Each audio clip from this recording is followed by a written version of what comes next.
दोस्तों, आज धर्मशाला में खेला गया तीसरा टी20 मुकाबला पूरी तरह से रोमांच, उतार चढ़ाव और हैरान कर देने वाले पलों से भरा रहा। मैच की शुरुआत से लेकर आखिरी ओवर तक दर्शकों की सांसें थमी रहीं। पहले भारतीय गेंदबाजों ने ऐसा कहर बरपाया कि पूरी साउथ अफ्रीका की टीम दबाव में आकर खून के आंसू रोने लगी। लेकिन इसके बाद जब अफ्रीकी गेंदबाजों ने भारतीय बल्लेबाजी पर शिकंजा कस दिया और मैच एक तरफा जाता हुआ नजर आने लगा, तब ऐसा लग रहा था कि टीम इंडिया अब ये मुकाबला हार जाएगी। लेकिन तभी भारतीय बल्लेबाजी क्रम में संजू सैमसन और तिलक वर्मा ने मोर्चा संभाला और ऐसा जादुई प्रदर्शन दिखाया कि साउथ अफ्रीका की पूरी टीम ताश के पत्तों की तरह बिखर गई। जी हां दोस्तों, भारत और साउथ अफ्रीका के बीच खेला गया ये तीसरा टी20 मैच रोमांच की हर कसौटी पर खरा उतरा।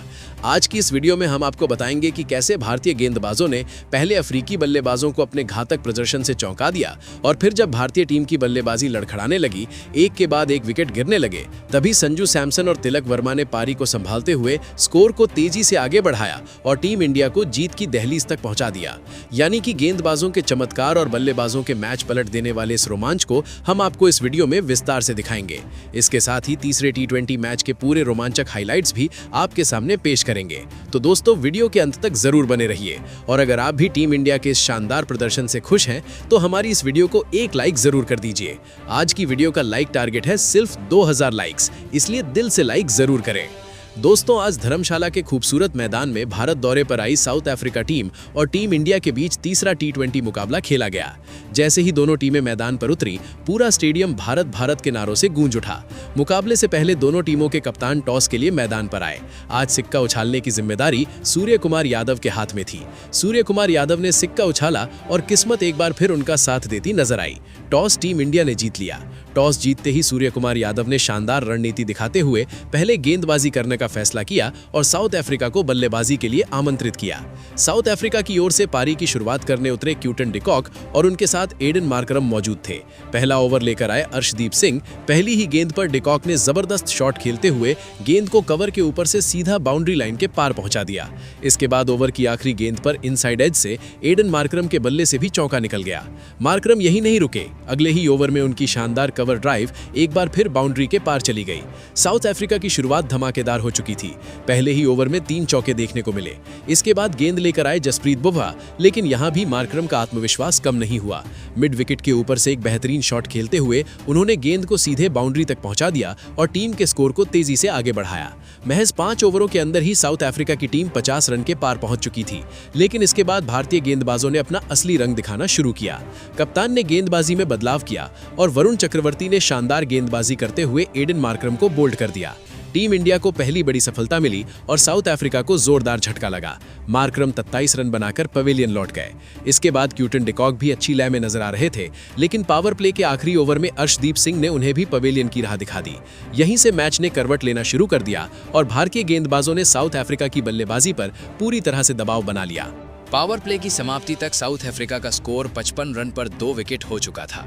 इसके बाद अफ्रीकी बल्लेबाजों और भारतीय गेंदबाजों के बीच एक जबरदस्त और कड़ा मुकाबला देखने को मिला। इस दौरान शानदार लय में नजर आ रहे ट्रिस्टन स्टब्स ने भी एक खूबसूरत शॉट खेलते हुए कवर की दिशा में गेंद को बाउंड्री के पार पहुंचा दिया। ये एक बेहतरीन चौका था जिसने स्टेडियम में मौजूद दर्शकों को रोमांच से भर दिया। लेकिन इसी बीच दोस्तों, वरुण चक्रवर्ती ने अपनी घातक फिरकी का जादू दिखाया और डेवन फरेरा को चकमा देते हुए उन्हें पवेलियन की राह दिखा दी। इस विकेट के साथ ही भारतीय टीम को एक और महत्वपूर्ण सफलता हाथ लगी और साउथ अफ्रीका पर दबाव और बढ़ गया। अब हालात ऐसे थे कि साउथ अफ्रीका की टीम 75 रनों तक पहुंचते पहुंचते एक और बड़ा विकेट गंवा चुकी थी और मुकाबले में टीम इंडिया ने एक बार फिर से दमदार वापसी कर ली थी। हालांकि इसके बाद मैदान पर डेवोल्ट ब्रेविस ने आते ही शानदार बल्लेबाजी शुरू कर दी और टीम के स्कोर को तेजी से आगे बढ़ाने की जिम्मेदारी अपने कंधों पर ले ली। इसी बीच ट्रिस्टन स्टब्स का विकेट भी गिर गया और साउथ अफ्रीका को एक और झटका लगा। लेकिन डेवोल्ट ब्रेविस की तूफानी बल्लेबाजी आज के इस मुकाबले में साउथ अफ्रीका की ओर से सबसे बड़ी हाईलाइट बनकर सामने आई। एक समय ऐसा लग रहा था कि साउथ अफ्रीका की टीम 150 रन के आंकड़े तक भी नहीं पहुंच पाएगी, लेकिन डेवॉल्ट ब्रेविस ने महज 21 गेंदों पर अपना धमाकेदार अर्धशतक पूरा कर पूरे मैच का रुख ही बदल दिया। उनकी धुआंधार बल्लेबाजी ने साउथ अफ्रीका के स्कोर को तेजी से ऊपर पहुंचाया और भारतीय गेंदबाजों पर जबरदस्त दबाव बना दिया। इसके बाद पारी को फिनिश करने के लिए उनके साथ मैदान पर आए डेविड मिलर, जो अपने आक्रामक अंदाज के लिए पूरी दुनिया में जाने जाते हैं।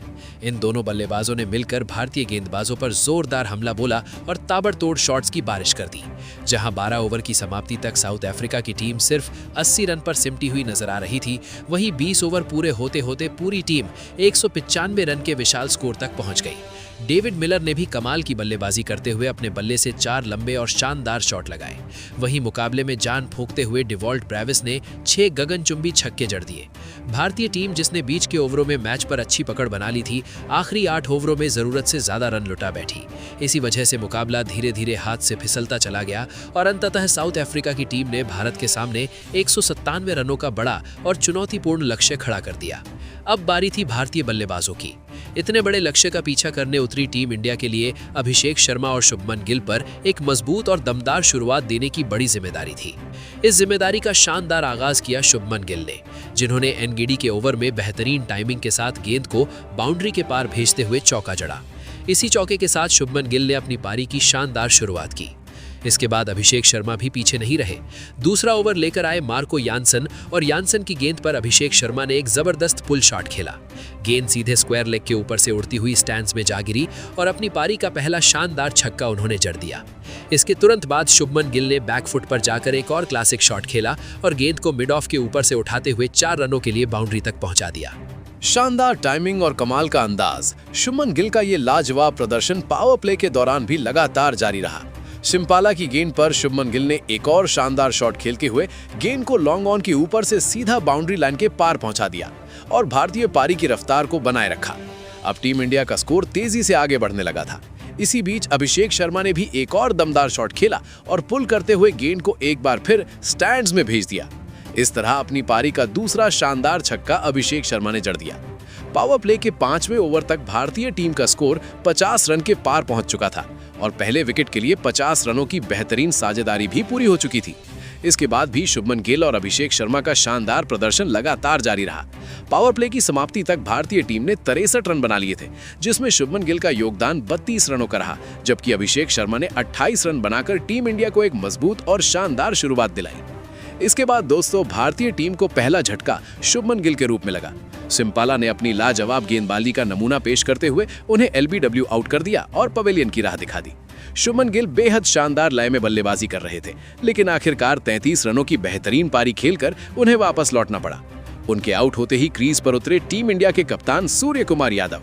सूर्य कुमार यादव ने आते ही अपने चिर परिचित अंदाज में पारी की शुरुआत की और पहली ही गेंद पर स्क्वायर लेग के ऊपर से शानदार शॉट खेलते हुए गेंद को सीधे स्टैंड्स में पहुंचा दिया। एक गगनचुंबी छक्के के साथ कप्तान ने अपना खाता खोला और पूरे मैदान का माहौल गर्मा गया। लेकिन इसी बीच अभिषेक शर्मा के रूप में टीम इंडिया को एक और बड़ा झटका लगा। अभिषेक शर्मा एक गेंद को पुल करने गए, लेकिन गेंद बल्ले के ऊपरी किनारे पर लगकर हवा में उछल गई और वहां मौजूद एडन मार्क्रम ने शानदार कैच पकड़ते हुए अभिषेक की पारी का अंत कर दिया। अभिषेक ने जरूर कमाल की बल्लेबाजी की, लेकिन 30 रनों की तेज तर्रार पारी खेलकर वो भी पवेलियन लौट गए और भारतीय टीम को दूसरा बड़ा झटका लगा। इसके बाद नए बल्लेबाज तिलक वर्मा क्रीज पर आए और उन्होंने आते ही अलग अंदाज में अपना खाता खोला। एंडिले नॉर्किया की गेंद पर तिलक वर्मा ने स्क्वायर लेग के ऊपर से शानदार छक्का जड़ दिया और अपने इरादे साफ कर दिए। वहीं दूसरी ओर सूर्य कुमार यादव का आक्रामक आगाज भी जारी रहा और लुंगी एनगिडी की गेंद पर उन्होंने एक और बेहतरीन चौका जड़ दिया। दोनों बल्लेबाजों ने मिलकर तेजी से 15 रनों की साझेदारी कर डाली, लेकिन तभी लुंगी एनगिडी ने अपनी गेंदबाजी में कमाल दिखाया और एक शानदार कैच के सहारे तिलक वर्मा की पारी का अंत कर दिया। तिलक वर्मा भी पवेलियन लौट गए और भारतीय टीम को एक और बड़ा झटका लग गया। अब हालात ऐसे थे कि भारतीय टीम का स्कोर 85 रनों तक पहुंचते पहुंचते साउथ अफ्रीका की टीम 3 अहम बल्लेबाजों को आउट कर चुकी थी, यानी टीम इंडिया अब थोड़ी मुश्किल में जरूर नजर आने लगी थी। इसके बाद दोस्तों, टीम इंडिया की डगमगाती उम्मीदों को संभालने के लिए मैदान पर आए हार्दिक पांड्या। हार्दिक ने आते ही डेवॉन फरेरा की गेंद पर स्क्वायर लेग की दिशा में एक बेहतरीन चौका लगाकर अपनी पारी की धमाकेदार शुरुआत की और टीम इंडिया के लिए एक नई उम्मीद जगा दी। इसके तुरंत बाद सिम्पाला की गेंद पर हार्दिक पांड्या ने शानदार अंदाज दिखाते हुए लॉन्ग ऑफ के ऊपर से गेंद को बाउंड्री लाइन के पार पहुंचा दिया और अपनी पारी का पहला छक्का भी जड़ दिया। इस बड़े शॉट के साथ ही भारतीय डगआउट में जोश भर गया। 10 ओवर की समाप्ति तक टीम इंडिया का स्कोर 99 रनों तक पहुंच चुका था और एक बार फिर भारत ने मुकाबले में मजबूत पकड़ बनानी शुरू कर दी थी। इसके बाद जब लुंगी एनगिडी अगला ओवर लेकर आए तो सूर्य कुमार यादव ने उनका स्वागत भी अपने खास अंदाज में किया। उन्होंने गेंद को शानदार तरीके से स्क्वायर लेग की दिशा में फ्लिक करते हुए एक खूबसूरत चौका जड़ दिया। लेकिन दोस्तों, इस ओवर में सूर्य का तूफान यही थमने वाला नहीं था। ओवर की तीसरी गेंद पर उन्होंने अपने फेवरेट शॉट का इस्तेमाल करते हुए स्क्वायर लेग के ऊपर से गेंद को सीधे स्टैंड्स में भेज दिया और एक और गगनचुंबी छक्का जड़ दिया। इसके बाद इसी ओवर में सूर्य कुमार यादव ने एक और बेहतरीन शॉट खेला। इस बार फ्लिक के जरिए गेंद को मिड विकेट बाउंड्री के पार पहुंचा दिया। इस ओवर में भारतीय टीम ने कुल 16 रन बटोर लिए और मुकाबले की रफ्तार पूरी तरह बदल गई। स्टेडियम में मौजूद दर्शक झूम उठे और साउथ अफ्रीका के खेमे में हलचल मच गई। अब बारी थी हार्दिक पांड्या की। एंड्रिक नोकिया की गेंद पर हार्दिक ने एक शानदार स्ट्रेट ड्राइव लगाया और गेंद को लॉन्ग ऑन की दिशा में 4 रनों के लिए बाउंड्री पार पहुंचा दिया। इसके बाद अगले ओवर में सिंपाला की गेंद पर भी हार्दिक ने बेहतरीन टाइमिंग का नमूना पेश करते हुए एक और चौका जड़ दिया। लगातार आक्रामक शॉट्स खेलते हुए हार्दिक पांड्या ने मैच को एक बार फिर पूरी तरह टीम इंडिया के पक्ष में मोड़ना शुरू कर दिया। इस बार फील्डर वहां मौजूद जरूर था, लेकिन हार्दिक पांड्या ने जिस जानलेवा टाइमिंग के साथ शॉट खेला उसमें फील्डर को हिलने तक का मौका नहीं मिला। उधर दूसरे छोर पर सूर्य कुमार यादव भी अपने क्लासिक और आक्रामक अंदाज में बल्लेबाजी को आगे बढ़ा रहे थे। उनके बल्ले से एक और दमदार शॉट देखने को मिला जब उन्होंने गेंद को कवर की दिशा में जोरदार थप्पड़ मारते हुए सीधे बाउंड्री के पार पहुंचा दिया। इसके बाद सूर्य कुमार यादव ने अपना फेवरेट शॉट एक बार फिर निकाला। बैकवर्ड स्क्वायर लेग के ऊपर से गेंद को उठाते हुए उन्होंने गेंद को सीधे स्टैंड्स में भेज दिया। ये शानदार छक्का मार्को यानसन की गेंद पर देखने को मिला। इसके बाद एंड्रिक नोकिया एक बार फिर गेंद लेकर आए, लेकिन यहाँ हार्दिक पूरी तरह तैयार थे।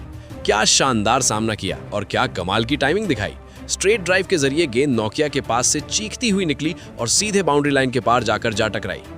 इसी ओवर में सूर्य कुमार यादव ने भी एक और शानदार शॉट खेला और गेंद को बेहतरीन तरीके से कवर की दिशा में 4 रनों के लिए भेज दिया। इन दोनों बल्लेबाजों की धुआंधार बल्लेबाजी ने मुकाबले को पूरी तरह से भारत के पक्ष में झुका दिया था। इसी बीच केशव महाराज गेंदबाजी करने आए, लेकिन सूर्य कुमार यादव आज बिल्कुल अलग ही मूड में नजर आ रहे थे। उन्होंने महाराज की गेंद पर एक शानदार स्विच हिट खेला और एक और बेहतरीन चौका जड़ दिया। हार्दिक पांड्या और सूर्य कुमार यादव की ये शानदार साझेदारी टीम इंडिया को जीत के बेहद करीब लेकर जा रही थी। अब आखिरी 4 ओवरों में भारत को जीत के लिए महज 36 रनों की जरूरत थी, यानी मुकाबला पूरी तरह से टीम इंडिया के नियंत्रण में आ चुका था और जीत बस कुछ ही कदम दूर नजर आने लगी थी। 17वें ओवर में हार्दिक पांड्या ने एक और कमाल का कट शॉट खेलते हुए गेंद को बाउंड्री लाइन के पार पहुंचा दिया। इसके बाद केशव महाराज के ओवर में भी हार्दिक ने एक और बड़ा शॉट लगाया और गेंद सीधे लॉन्ग ऑन के ऊपर से उड़ती हुई स्टैंड्स में जा गिरी। अब हालात ऐसे हो चुके थे कि दोनों बल्लेबाज अपने अपने अर्धशतकों के बेहद करीब पहुंच चुके थे। सूर्य कुमार यादव 49 रन पर और हार्दिक पांड्या 48 रन बनाकर क्रीज पर डटे हुए थे। इसी दौरान सूर्य कुमार यादव ने एक बड़ा शॉट खेलने की कोशिश की। गेंद हवा में गई और ऐसा लगा कि कैच पकड़ा जाएगा, लेकिन किस्मत ने साथ दिया और गेंद हाथों से छूट गई। अगली ही गेंद पर सूर्य कुमार यादव ने उछलकर जो शॉट खेला वो वाकई देखने लायक था। गेंद बैकवर्ड पॉइंट के ऊपर से उड़ती हुई सीधे स्टैंड्स में जा गिरी। इस शानदार शॉट के साथ ही सूर्य कुमार यादव ने मात्र 33 गेंदों पर अपना बेहतरीन अर्धशतक पूरा कर लिया। टीम इंडिया को जिस तरह की पारी की जरूरत थी, सूर्य कुमार यादव ने बिल्कुल वैसी ही पारी खेलकर दिखा दी। अर्धशतक पूरा करने के बाद सूर्य कुमार यादव और भी ज्यादा आक्रामक हो गए। थोड़ी सी शॉर्ट गेंद को उन्होंने लॉन्ग ऑफ के ऊपर से जोरदार थप्पड़ मारते हुए 4 रनों के लिए बाउंड्री पार भेज दिया। उसी ओवर में एक और लाजवाब शॉट देखने को मिला और गेंद एक बार फिर स्टैंड्स में जाकर गिरी। एक और शानदार छक्का।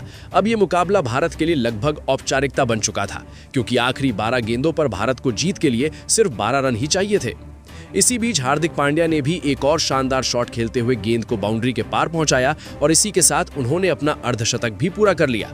लेकिन हार्दिक ने किसी तरह का जश्न नहीं मनाया, क्योंकि उनका पूरा ध्यान सिर्फ और सिर्फ टीम इंडिया को जीत दिलाने पर था। इसके बाद मार्को यानसन की एक और गेंद को हार्दिक पांड्या ने उठाकर सीधे स्टैंड्स में भेज दिया। एक और जबरदस्त शॉट देखने को मिला और अब भारत को जीत के लिए सिर्फ 2 रनों की जरूरत रह गई थी। अगली गेंद पर हार्दिक ने बड़ा शॉट खेलने की कोशिश की, लेकिन गेंद डॉट निकल गई। जीत के लिए भारतीय टीम को थोड़ा इंतजार करना पड़ा, क्योंकि हार्दिक पांड्या लगातार 2 बड़े शॉट लगाकर मुकाबले को खत्म करना चाहते थे, लेकिन बार बार कोशिश के बावजूद ऐसा हो नहीं पा रहा था। गेंद आ रही थी, शॉट लग रहा था, लेकिन बॉल सीधा फील्डर के हाथों में जा रही थी। मगर आखिरकार एंड्रिक नोकिया की गेंद पर हार्दिक पांड्या ने अपना दमखम दिखा ही दिया। उन्होंने कदमों का बेहतरीन इस्तेमाल किया, बल्ला घुमाया और गेंद को हवा चीरते हुए सीधे 4 रनों के लिए बाउंड्री लाइन के पार भेज दिया। इसी शानदार चौके के साथ हार्दिक पांड्या ने मुकाबले का अंत किया और टीम इंडिया को दिला दी एक यादगार और लाजवाब जीत। भारतीय टीम ने इस मुकाबले में कमाल का प्रदर्शन करते हुए 7 विकेट से ये ऐतिहासिक जीत अपने नाम की। इतना बड़ा लक्ष्य हासिल करते हुए भी टीम इंडिया ने साउथ अफ्रीका की पूरी गेंदबाजी यूनिट को ध्वस्त कर दिया। इस जीत के असली हीरो रहे हार्दिक पांड्या और सूर्य कुमार यादव, जिनके तूफानी प्रदर्शन के सामने साउथ अफ्रीका की पूरी गेंदबाजी तिनकों की तरह बिखर गई। तो दोस्तों, आपको ये रोमांचक मुकाबला कैसा लगा, हमें कमेंट करके जरूर बताइए। धन्यवाद दोस्तों। अब ये मुकाबला भारत के लिए लगभग औपचारिकता बन चुका था, क्योंकि आखिरी 12 गेंदों पर भारत को जीत के लिए सिर्फ 12 रन ही चाहिए थे। इसी बीच हार्दिक पांड्या ने भी एक और शानदार शॉट खेलते हुए गेंद को बाउंड्री के पार पहुंचाया और इसी के साथ उन्होंने अपना अर्धशतक भी पूरा कर लिया। लेकिन हार्दिक ने किसी तरह का जश्न नहीं मनाया, क्योंकि उनका पूरा ध्यान सिर्फ और सिर्फ टीम इंडिया को जीत दिलाने पर था। इसके बाद मार्को यानसन की एक और गेंद को हार्दिक पांड्या ने उठाकर सीधे स्टैंड्स में भेज दिया। एक और जबरदस्त शॉट देखने को मिला और अब भारत को जीत के लिए सिर्फ 2 रनों की जरूरत रह गई थी। अगली गेंद पर हार्दिक ने बड़ा शॉट खेलने की कोशिश की, लेकिन गेंद डॉट निकल गई। जीत के लिए भारतीय टीम को थोड़ा इंतजार करना पड़ा, क्योंकि हार्दिक पांड्या लगातार 2 बड़े शॉट लगाकर मुकाबले को खत्म करना चाहते थे, लेकिन बार बार कोशिश के बावजूद ऐसा हो नहीं पा रहा था। गेंद आ रही थी, शॉट लग रहा था, लेकिन बॉल सीधा फील्डर के हाथों में जा रही थी। मगर आखिरकार एंड्रिक नॉर्किया की गेंद पर हार्दिक पांड्या ने अपना दमखम दिखा ही दिया। उन्होंने कदमों का बेहतरीन इस्तेमाल किया, बल्ला घुमाया और गेंद को हवा चीरते हुए सीधे 4 रनों के लिए बाउंड्री लाइन के पार भेज दिया। इसी शानदार चौके के साथ हार्दिक पांड्या ने मुकाबले का अंत किया और टीम इंडिया को दिला दी एक यादगार और लाजवाब जीत। भारतीय टीम ने इस मुकाबले में कमाल का प्रदर्शन करते हुए 7 विकेट से ये ऐतिहासिक जीत अपने नाम की। इतना बड़ा लक्ष्य हासिल करते हुए भी टीम इंडिया ने साउथ अफ्रीका की पूरी गेंदबाजी यूनिट को ध्वस्त कर दिया। इस जीत के असली हीरो रहे हार्दिक पांड्या और सूर्य कुमार यादव, जिनके तूफानी प्रदर्शन के सामने साउथ अफ्रीका की पूरी गेंदबाजी तिनकों की तरह बिखर गई। तो दोस्तों, आपको ये रोमांचक मुकाबला कैसा लगा, हमें कमेंट करके जरूर बताइए। धन्यवाद दोस्तों।